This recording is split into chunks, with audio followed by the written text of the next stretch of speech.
Thanks for tuning in to the Urban Scope podcast. I'm back with another Inside the Scope edition of my podcast. And today in the Scope, I have Future. Now, the Atlanta based native who took autotune to the next level. Now, T Pain was the first person in the hip hop community credited to using autotune. He used the inspiration or used autotune out of inspiration out of Roger Troutman. When you think about when T-Pain started using it, then Lil Wayne started using it, then all these artists started experimenting with it, but they kind of left it alone. They used it here and there, picked it up. But now, Future took it to the next level where he was not only singing off the autotune, but he was rapping on the autotune. So he was criticized by T-Pain for using it that way. But, he had created his own sound. He created his own unique voice. And that's what hip hop is about, creating your own sound. And I talk about that a lot.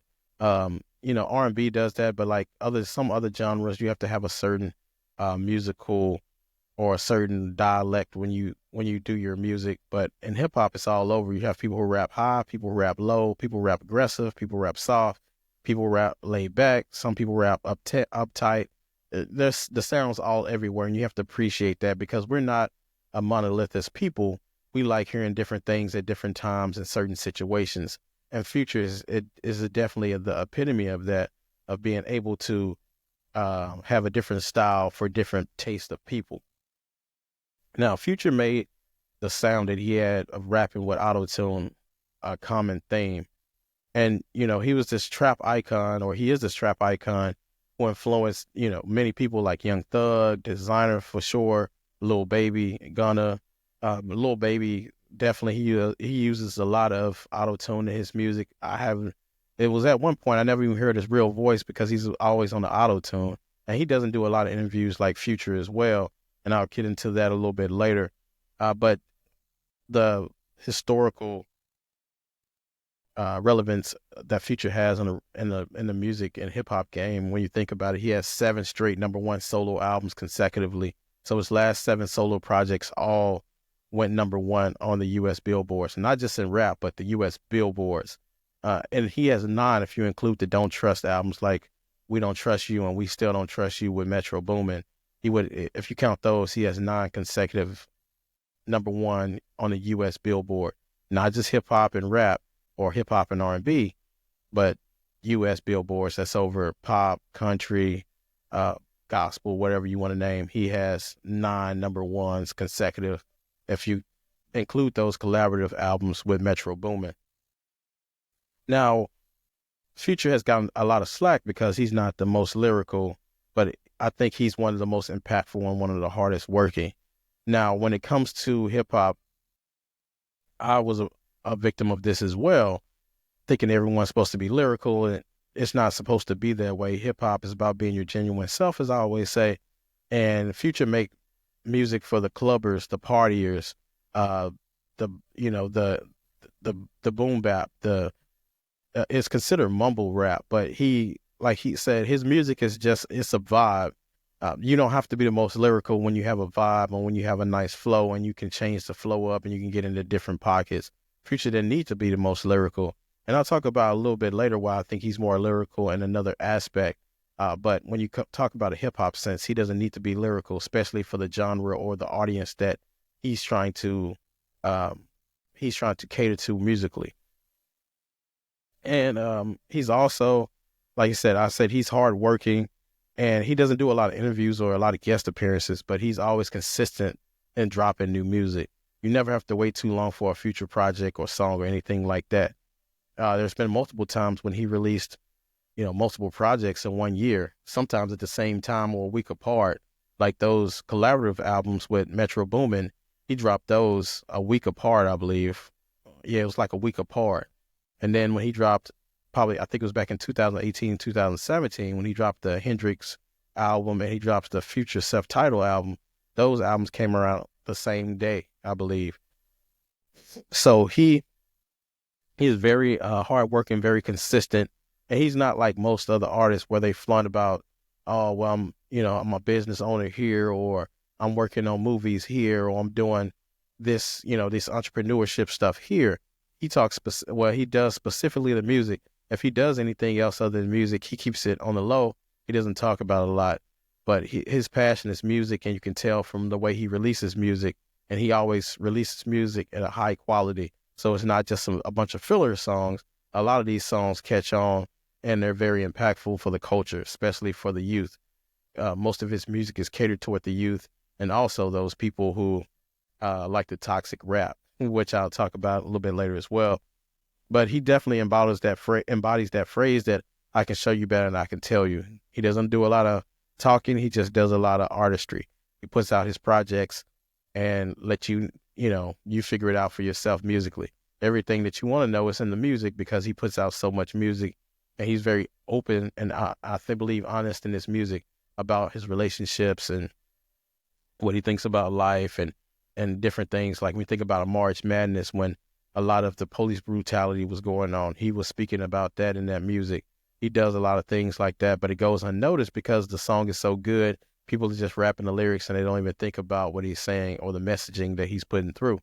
And sometimes when you have music that's a vibe, people can overlook those lyrics.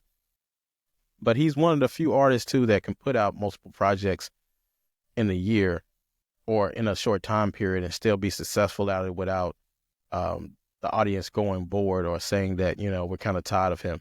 He can do that. It's a definitely a art and a skill to be able to put out that many projects and still have the attention of the audience. And then I thought about too, he's a throwback in a way of the way he associates with these producers. Now you think about his relationships with Mike Will and Metro Boomin. I remember on the Breakfast Club interview, he talked about, taking a bullet for Mike Will and Metro and the respect he had for these guys. Because we know the chemistry between a producer and a rapper is something I talked about in one of my early Inside the Scope editions. Because when you think about a Will Smith and a Jazzy Jeff or Eric B and Rakim or Dr. Dre and Snoop Dogg, these relationships were synonymous in hip hop, and they grew the genre just to have that chemistry, being on one accord. Even with, they don't talk about the engineers as much either, but that's very important in hip hop and music in general. Just having an engineer to create that sound and making sure everything is not too loud or too low. It's just right for the audience, for the listener. But when I talked about Future, people talking about Future not being lyrical, I think he's more lyrical in the aspect of R&B. When you think about the songs that he made for the other artists or wrote for other artists, like a Ludacris, he's a rapper, but I think it was a verse that chorus that he did. Ciara, when he did a Body Party, or Rihanna, the work he's did with her, Miley Cyrus, even Beyonce, and so many other different artists he's wrote for that he probably ghost wrote for that we don't even know about, but the credited songs, with the Beyonce and the Rihanna's and Ciara's, you can write for those people. It shows that you have lyricism, but he might be more talented from a lyric standpoint on the R&B side, but nevertheless on R&B, hip hop, he's made his name and his brand through the hip hop. And his writing style, like I said, is based on the vibe and not lyricism, and that's probably why his lyrics are better in the R&B standpoint, because he can slow it down real good, and it's proven on the rhythm and blues. And then he has the name, he was given the name the Toxic King just from him being open about his relationship faults and his ideology towards relationships and his coldness towards people and women in relationships. And he was branded that, I don't know if it's self-titled, but, somewhere along the lines, he got entitled that name. And he's also a known advocate of using substances, but he has made songs about the bad consequences from those substances. So showing people that, hey, I have this fault, but at the same time, you don't want to go down this road because this is what could happen.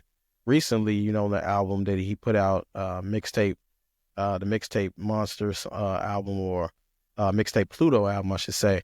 He had the song Lost My Dog, when he talked about his dog. He lost his friend to substances. Or when he talks about the album, I believe it was Hendrix, when he had the song, it was Future, self-titled song, album Future, when he talked about Feds Did a Sweep. He talked about, He said, he said, then I started doing poetry. I wish my dog didn't ignore me. Feds did a sweep. He was talking about how his friends was into some bad things, and the feds came down on him, but he wished his friend would have, stuck with poetry like him and got out of that situation. So he does talk about the bads of it. He just doesn't glorify it. Uh, Um, and then lastly, I think Future's one of the greatest minds that we have in the genre, because of his contribution in many ways. Like I say, he's not just a hit maker, but he's a songwriter as well.